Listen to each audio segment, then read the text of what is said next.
Welcome to PCS with Military.com. I'm your host, Amy Bouchatz, Military.com's executive editor. On this podcast, we talk about everything you need to know to make this military move season your best yet. PCS with Military.com is brought to you by Navy Federal Credit Union, proudly serving all branches of the armed forces, veterans, and their families. No matter where you are in your military career, Navy Federal Credit Union has the products and resources to help you navigate your finances. Learn more at NavyFederal.org. Our members are the mission. Now, let's get this PCS started.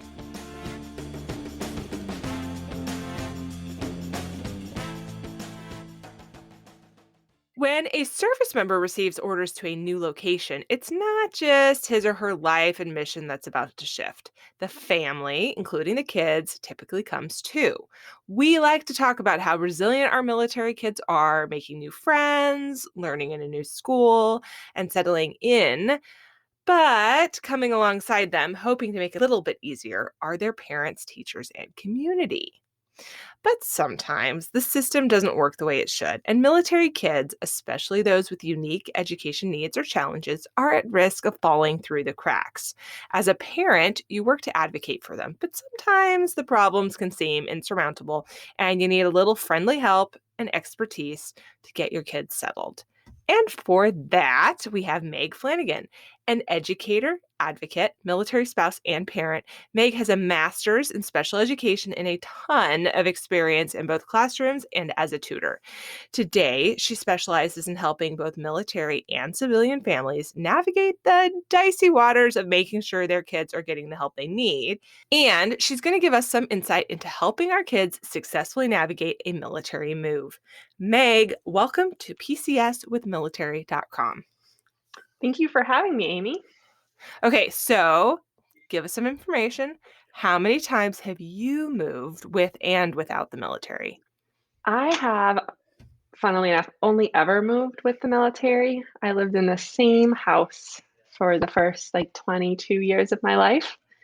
And then since then, I've moved 6 times.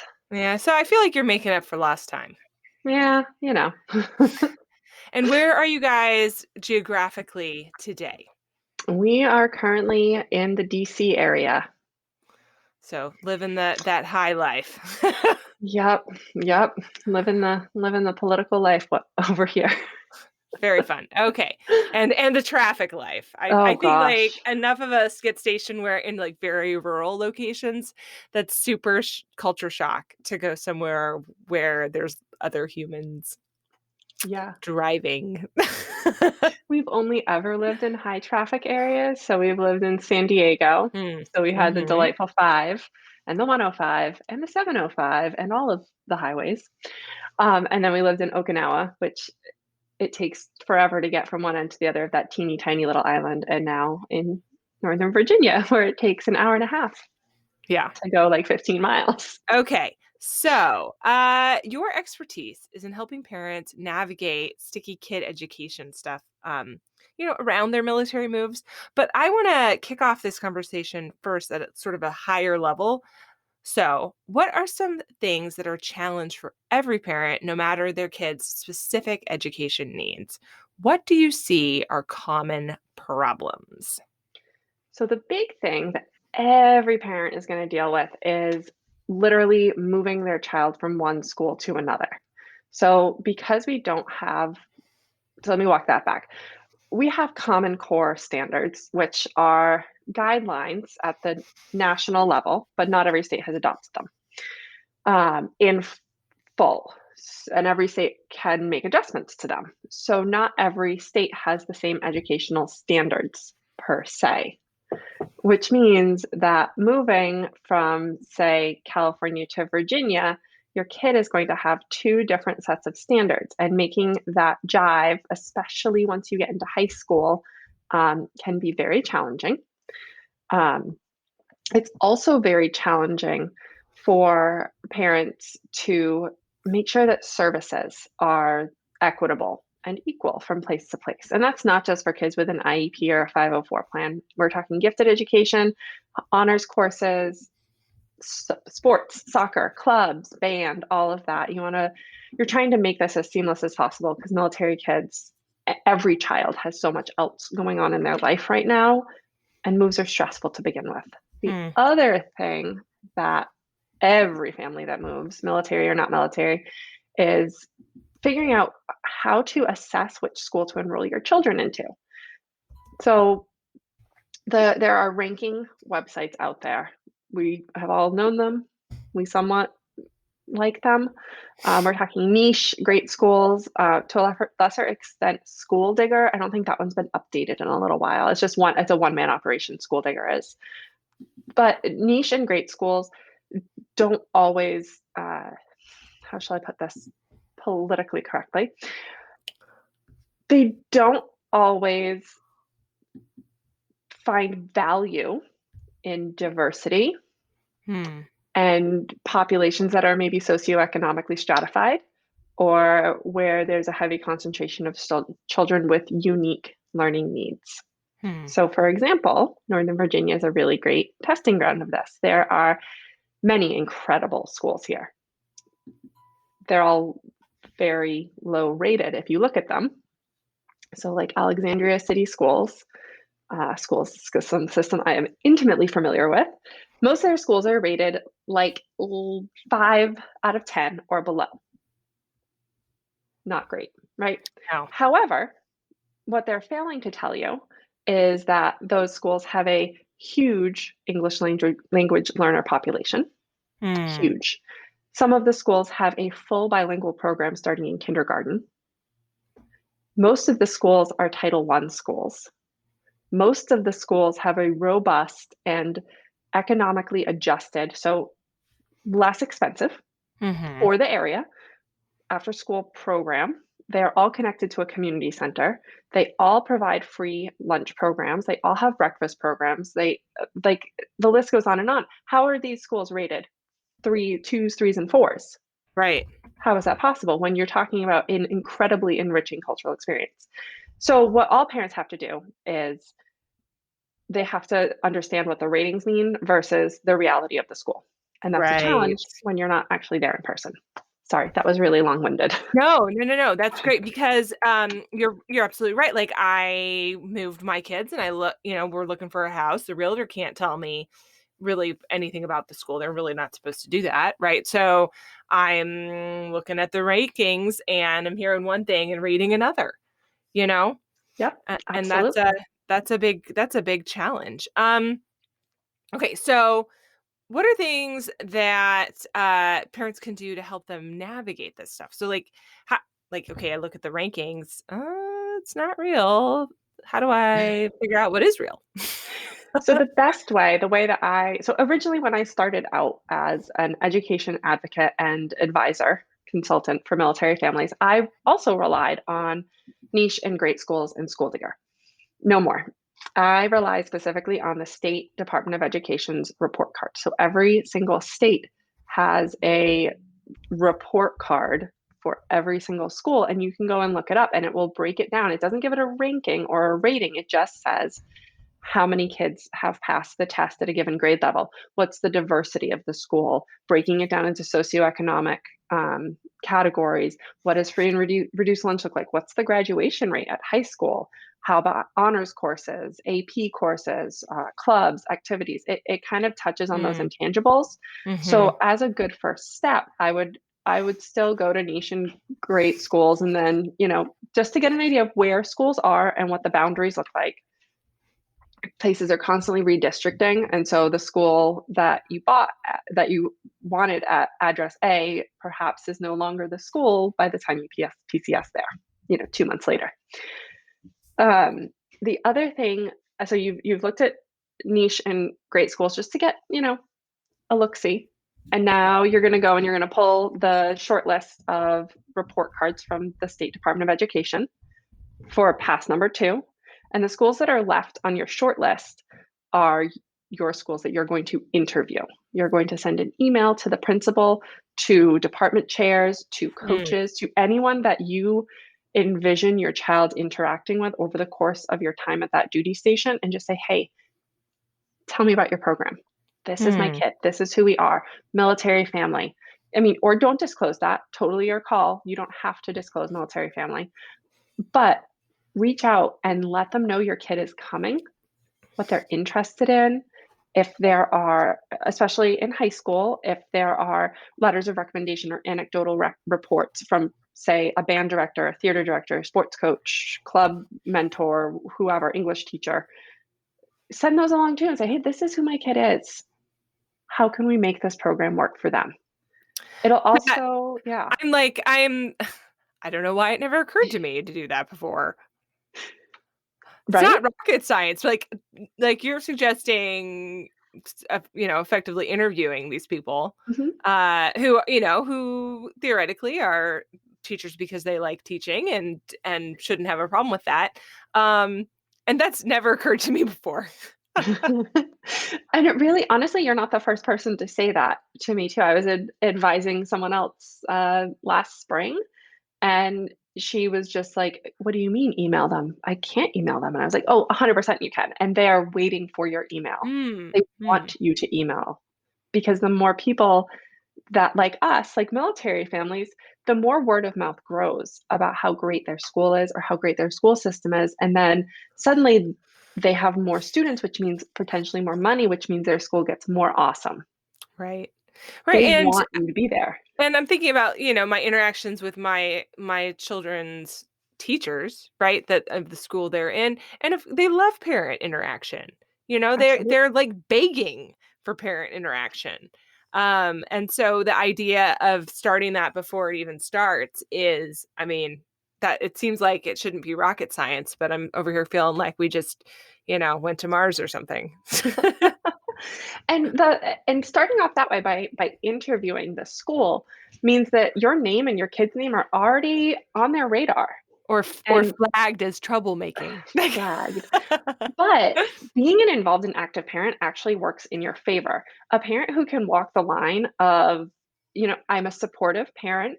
Hmm. I want information about my kid. I want to know what's happening at school. Tell me, let me help you. Even if it's just, writing your emails or, sending home things to cut out at night and then sending those things back in. Volunteering is not what it was, say in the, 70s, 80s, and 90s when moms primarily, Hmm. not to be, gendering of anything, but primarily mothers would go in and they would be in classroom volunteers. And that's not the case anymore. Most parents don't have time to go in and be physically in the classroom anymore for long stretches of time. But parents can be involved at home, online, virtual PTA stuff. So being an involved parent gets you more access to your teachers.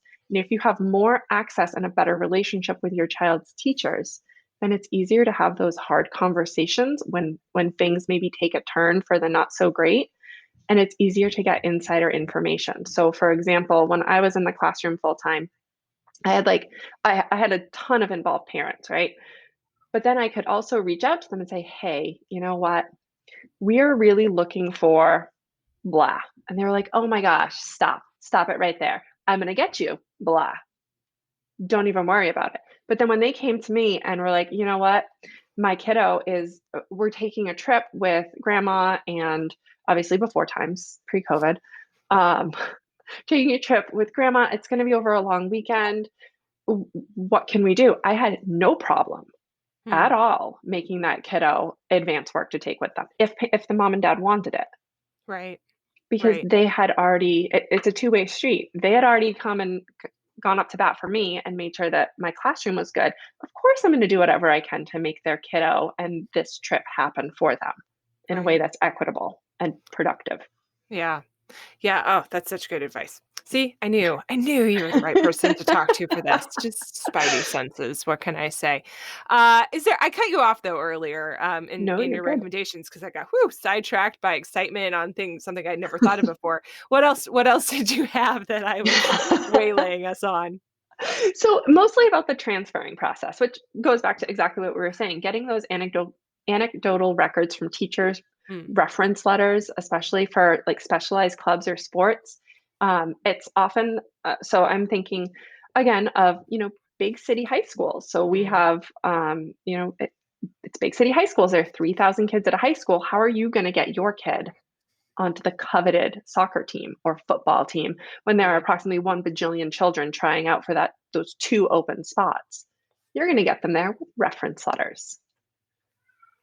Yeah. Because why would they take an unknown quantity, even if they're open tryouts, which there are supposed to be, even if they're open tryouts, and your kid comes in with, check out this video, check out this reference letter. Now they have that plus their in-person interaction with you at the open tryouts. Right. It's easier. Yeah. You're And just coaches smoothing are the way. just yeah, and coaches are still I mean, these folks are humans too, right? So Yeah. of course they're gonna look at it's just human nature. They're gonna look at the kid that they know or who they've had experience coaching. Hmm. And compare whether they're trying to or not to the one they don't know and have no experience coaching. And we're asking a lot of our teachers, and so I completely understand that the known entity is more favorable. It is. But going along with that, building we all have PCS binders or like a digital version of that. Hmm. Build a digital version for your kid of their education stuff, report cards, education plans, latest testing scores, state or specialized testing, reference letters, notes about things, cool projects they've done, and bring it with you to the school. And then when they say, hey, we're trying to place this kid, you can say, well, here's all this stuff that I have. Take it all. Does that put you at risk of being a little bit extra? Like Sure. too over the top? Is there such a thing as being too over the top when it comes to going to a new school with your kid? Yes, there is. But so caveat, yes, you can 100% go over the top. And it's every parent's gut instinct to be like, uh, my kid for like, I will do anything for this child. But when it comes to your kids' education, making sure that, especially for children that are highly transient, making sure that they're getting similar education no matter where they're living is tantamount, like it's paramount. It's what you want to do. Like you Mm, want to make sure that if they're getting incredible educational opportunities in one place, that when they move, they're not going to lose those. right. So if this is about getting into an honors class in high school or making sure that they have a good fit in fourth grade for their teacher and they don't do well with a person that yells or uses a loud teacher voice all the time, those things are important to know. Yeah. So, okay, what are some ways, speaking of kids that are highly transient and helping them out, right? What are some ways that moving stress manifests at school? And do you Anger, find anger? And do anger. you find that kids who have no challenges in one place suddenly have very challenging needs in the next place, maybe because of that anger? Yes.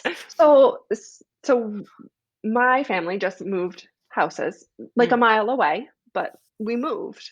And so I'm seeing this in my kiddos who are younger.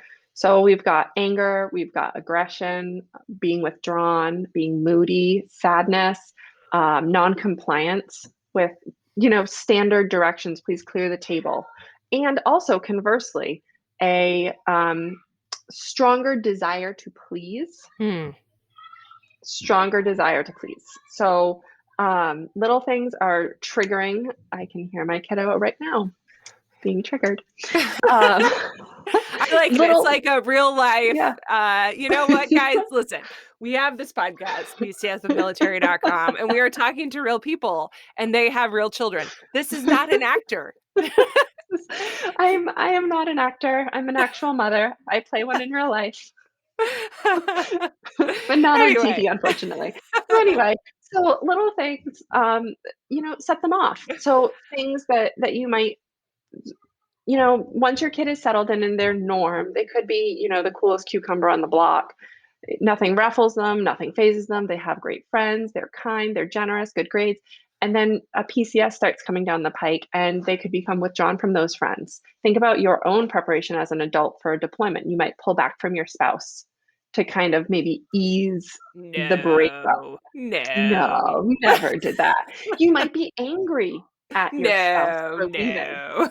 on deployment for their job. No, I don't know what you're talking Never about. did that either. No, no, Um, no.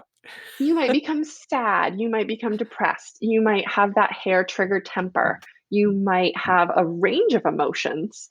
Um, you might become mean or mean-spirited, No. All of these things sound like other people's problems to me. I don't know what right? you're talking about. 100%. We're practically living in Stepfordville over here. Everything is peachy all the time. Nobody yells in my house, ever. Definitely not that kid in the background. Definitely not the one in the background either. And you can't see me right now, but I'm 1,000% wearing a tea dress with a crinoline underneath. My hair is in a French twist with full makeup. It's great.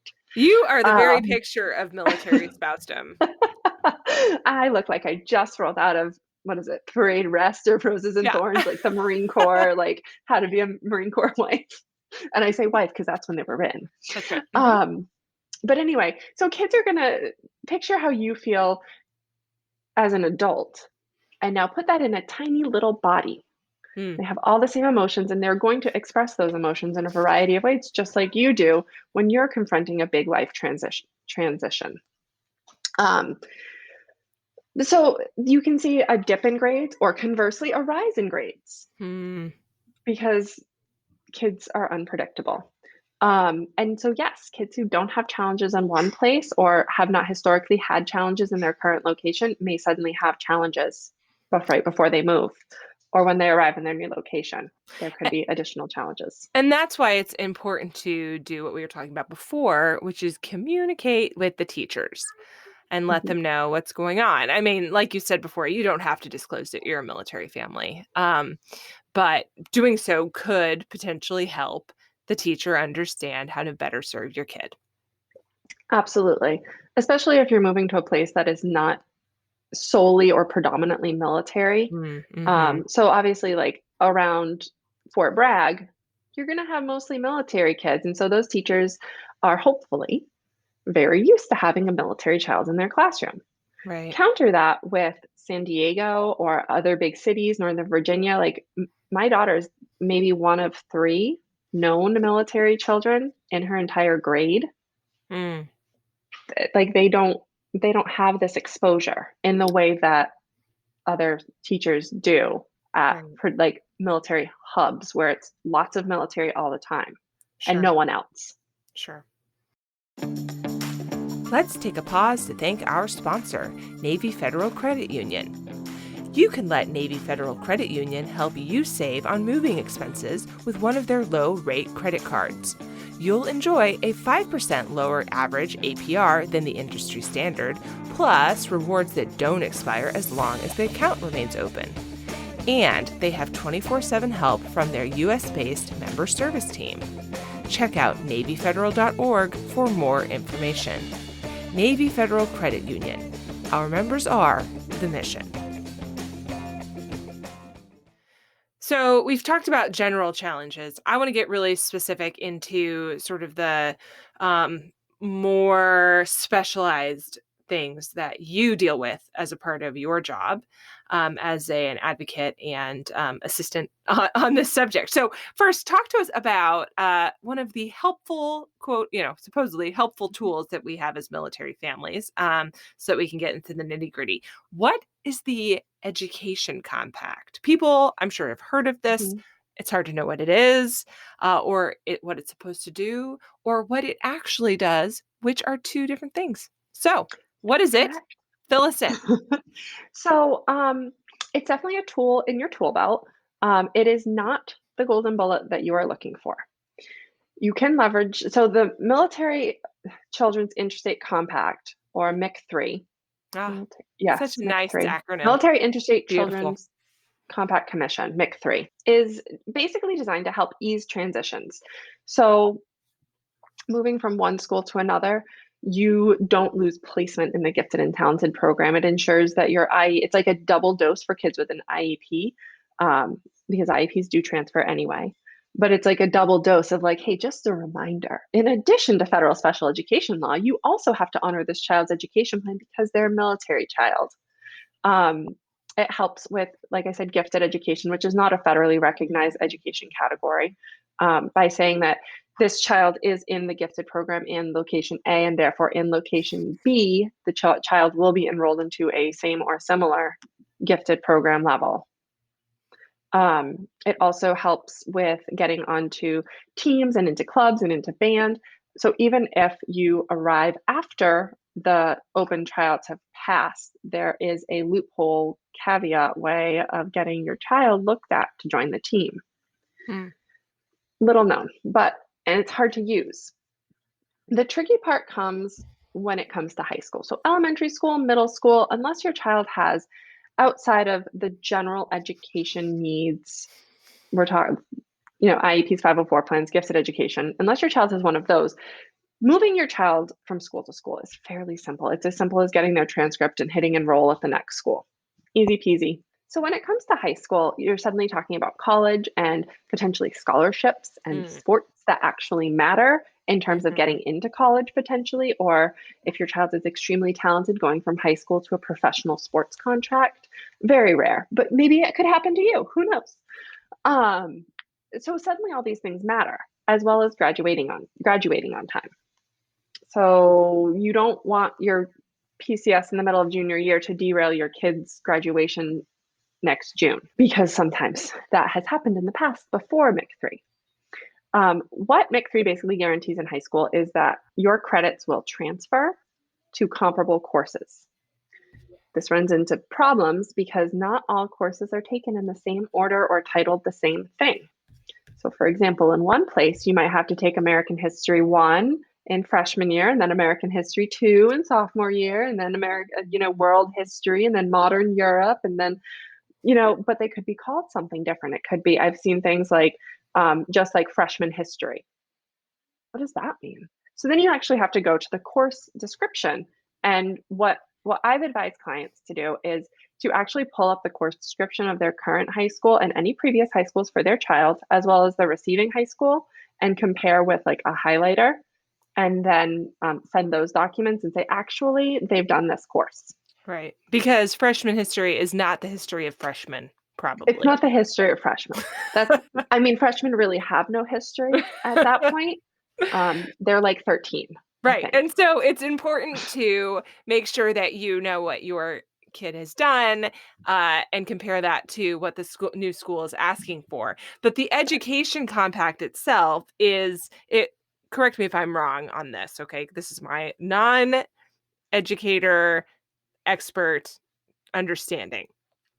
It is a series of rules that each state has agreed, in theory, to apply to their uh, school system um, by law, and that this sort of was like it was come up with by the DoD working with the states, but then each state individually got on board, got on the train, and they've all agreed to this, again, in theory, but in practice, when you go to move, the individual school may or may not know about the rules. The individual school district may or may not have any idea how to apply the rules. And so, therefore, it is up to you as the parent to help them with this endeavor.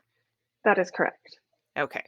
Especially if you're moving to a place where there are not a large percentage population of military children. So again, somewhere like, Jacksonville, North Carolina, Fayetteville, North Carolina, they're very well versed in this. In addition, you also Mm-hmm. have DoD schools there as well, and DoD is part of the compact. Mm-hmm. Um, but moving to like the middle of nowhere, Massachusetts, they don't have a lot of military children there, Mm-hmm. strangely enough. They have like one, maybe two military bases in Massachusetts, and they're mostly like Guard and Reserve. So you Mm-hmm. don't have a lot of military kids or families. And so the teachers are going to look at you like, you want me to what? Right. I'm sorry. They can't they can't take the courses out of order. And you're going to say, no, but they can. Um, Basically, it's just a series of documents, exactly like you said, to kind of prod the schools into doing what is right for military kids and making sure that they graduate from high school on time and that they are able to access the same or similar programs no matter where they live. And it really it applies to all kids, but it really comes into importance for our high schoolers who Correct. are, as you mentioned, looking at the scholarship thing, looking at the college thing. And now all of a sudden, whether or not you have the correct courses and understand the history of freshmen is important, is important in a bigger picture way, other than that's interesting to me, or I got a bad grade at one point during some year. It's a much more serious discussion. It actually impacts your life. Yes. Yeah, So absolutely. I want to talk a little bit about the thing you actually really specialize in. I mean, you specialize in all of this stuff, obviously. You're like blowing my mind with all of this stuff, but helping parents navigate education for their special education or needs kiddos. Because we're talking about moving and we're talking about education plans, and it all sounds scary and complicated, but boy, does it get more so when you're talking about specialized education plans for special learners, or for the kids in the non-federally mandated, as you mentioned earlier, gifted programs. So what's the biggest mistake parents make when PCSing with an IEP or in one of these programs? Um, Not reading the special education law in the state that they're going to. Mm, The mm-hmm. laws are so there's the federal law idea, the Individuals with Disabilities Education Act. It's like reviewed regularly, but the last major update was, I believe, in 2004. So it's been a minute. But basically, it guarantees a whole host of things, including, the being deemed assessments, how you become eligible, um, what kind of education options there are, et cetera, et cetera. And it's a federal law, which means it's transferable state to state. However, in the federal law, there are no timelines or deadlines or like outlines even of how things need to operate, what order they need to operate in, when things need to happen by. So every single state has different deadlines for Mm, things. mm-hmm. So sometimes IEP meetings need to happen within 65 days, and sometimes they can happen just kind of within a reasonable time frame. And sometimes they need to happen within 30 school days. Mm, And sometimes it's business days, and sometimes it's calendar days. And so being able to read, even if it's just like the SparkNotes version of it, being able to understand what your new state's education laws actually say and how they apply to your child is important. The other thing that I find parents get tripped up on is comparable versus identical. So mm, when a child moves with an education plan, whether it's district to district or state to state or state to DoDEA, um, there's a difference between what might be applied, because as in all things, not everything is equitable. There mm. are not the same, not every school system, not every school building has the same resources, the same staffing, the same finances, even. Right. So when you're moving place to place, you might have had this incredible in house specialist at school A, but now you're moving to school B, and they are not in a financially wealthy neighborhood. And so they don't have X, or they are in a very high needs area. And so they have a huge population of students with needs in a particular area, but they don't have the funding to have a huge number of staff in that area. So the keyword is comparable. So you are looking for a good match, not an identical match, in what happens to your child's services. So one of the best examples is your child gets pull out speech and language 3 times a week for 30 minutes each time in school A. You move to school B, they cannot remove speech from your child's plan. It's in there, it's a legal document, they have to keep it. But they can offer comparable services. So that might be 2 times a week for 45 minutes, which Mm, would be actually equal time, equal minutes, but less sessions. They could offer um, 2 60-minute sessions, one per week. They could offer 4 per month, 60 minutes once a week for over 4 weeks. Um, So you're looking for something that doesn't remove the service entirely, but gets as close as humanly possible to providing the same amount of minutes in that service as Sure. possible. The Sure. qualified professional. Yeah. Okay. So you mentioned the Department of Defense's school system, which is called the Department of Defense Education Activity, which is a fun name. Super interesting. Anyway, uh, DoDEA. Yeah. And Yes, because, it's fun to say the acronym like a sure word. is. Okay. So it's not a state. It is a part of the compact. It is its own special and extra fun Uh-huh. thing. Okay. So what's the deal with working with those guys? Oh, long sigh. Yes, big sigh. So there are some wonderful things about DoDEA. All of their teachers specialize in treating and supporting military children. They have the full weight of the federal government behind them because it is a federal entity. Mm, However, it mhm. also has all of the bureaucratic nonsense of a federal entity. No, we don't know anything about that here. What? I've never spent, an hour and a half on hold with TRICARE No, ever. no, no. Mm-mm, no. Um, so it is often hard to get an answer Hmm. because so much is controlled at the federal level and not maybe so much at the individual local school level, Sure. policy wise. So, in order to get an answer on something, they first have to go to their area superintendent, Oh, who Lord. then has to go to the regional superintendent, Oh, who no. then has to go to the federal superintendent, and then it all trickles back down to the local level. That's a lot. It's a lot. Um, they there are some wonderful things about them. Overseas, they have different ratings for different schools, so not all schools can serve all children. Which is why the EFMP health clearance thingy when you go overseas, which includes Alaska and Hawaii, Hmm. is very important.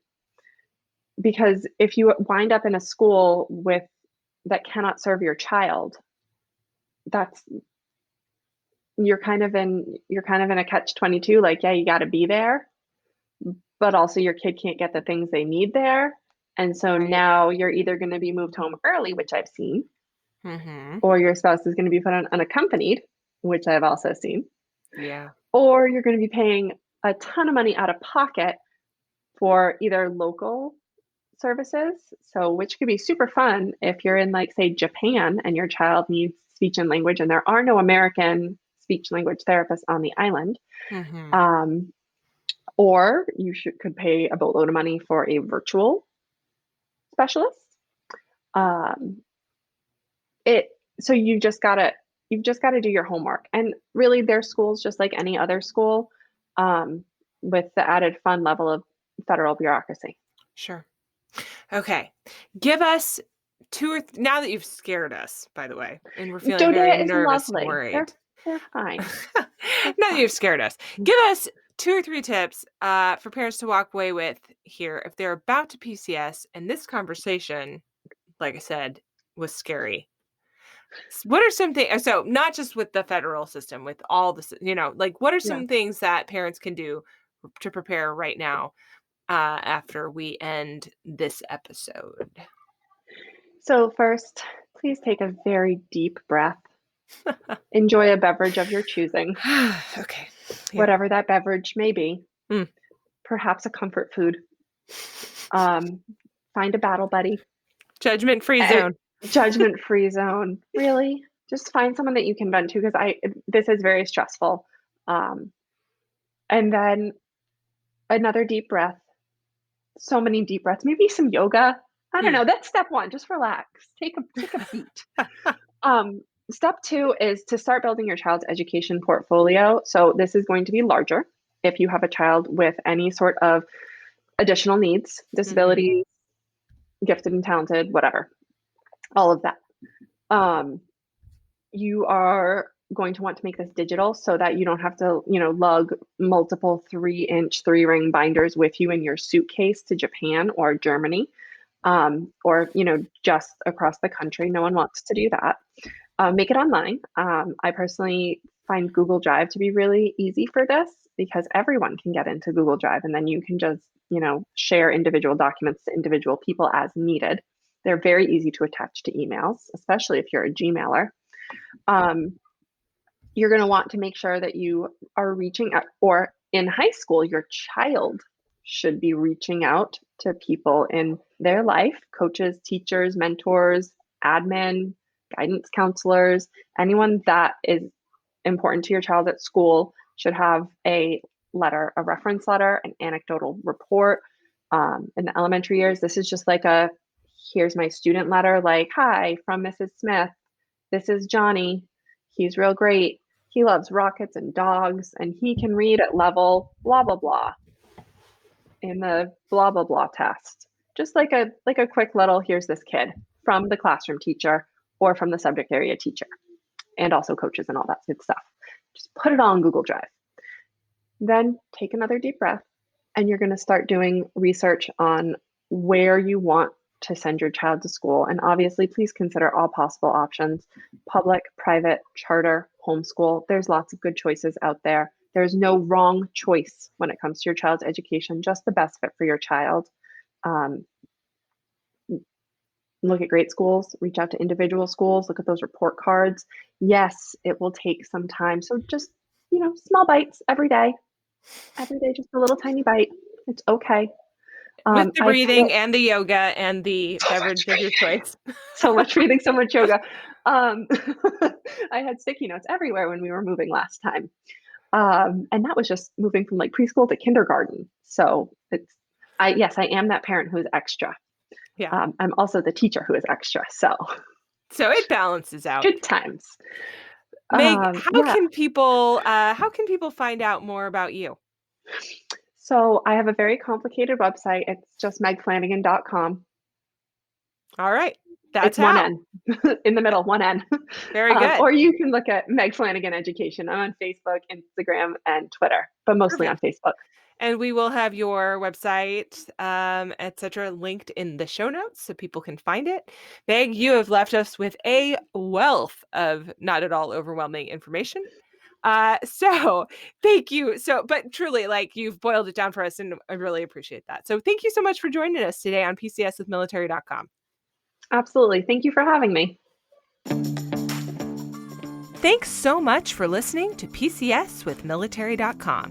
You can get all of the military news and information you need delivered straight to your inbox by subscribing to Military.com at military.com/subscribe.